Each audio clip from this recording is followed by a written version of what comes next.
Hey, everybody. Hope you're having a great day. I'm sharing just a little bit of worship thoughts, some encouragement in the area of worship. Amazingly enough, we were going through the book of Haggai in our Bible class at Oasis, and we came upon a passage at the exact same time that Brother Paul had asked me to share a little bit about worship. And so I'm going to read to you just a little bit out of Haggai. By the way, that's a book in the Bible. In the Old Testament, minor prophet, 2 chapters, 2 pages in my study Bible, including the study notes. Not very long, but chapter 2, if I can read to you from there. And let's look at verse 5, starting there. As for the promise which I made you when you came out of Egypt, my spirit is abiding in your midst. Do not fear. For thus says the Lord of hosts, once more in a little while I am going to shake the heavens and the earth, the sea also, and the dry land.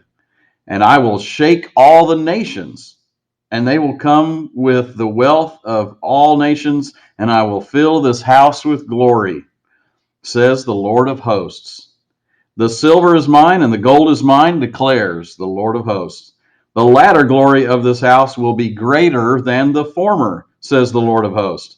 And in this place I shall give peace, declares the Lord of hosts. And I was really blessed by this. And you're saying, what does that have to do with worship? And I just want to tell you, this time when Haggai was writing is during the time when they were trying to rebuild Jerusalem, and they had let the temple go. They had been rebuilding the walls.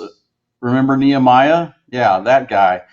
Rebuilding the walls, and they were rebuilding their own homes. But Haggai took issue with the fact that they were letting the temple lie in ruins. And those older Jews who had come back from Babylon, I mean, they would have been really old.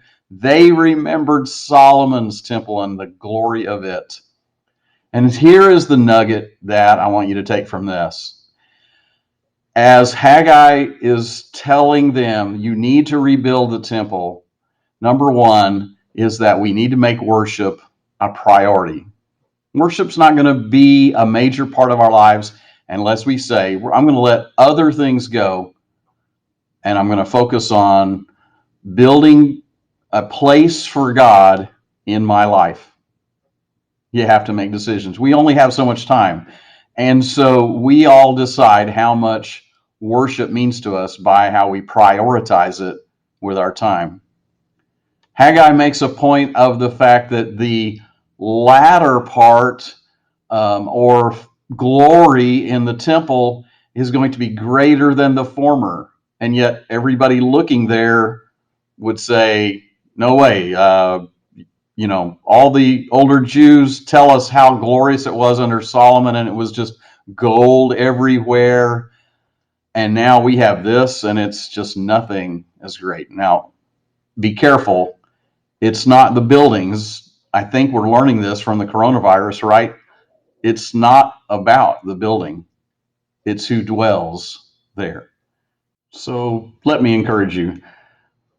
Make God's glory and building a place for it and it alone in your life your priority. God bless you.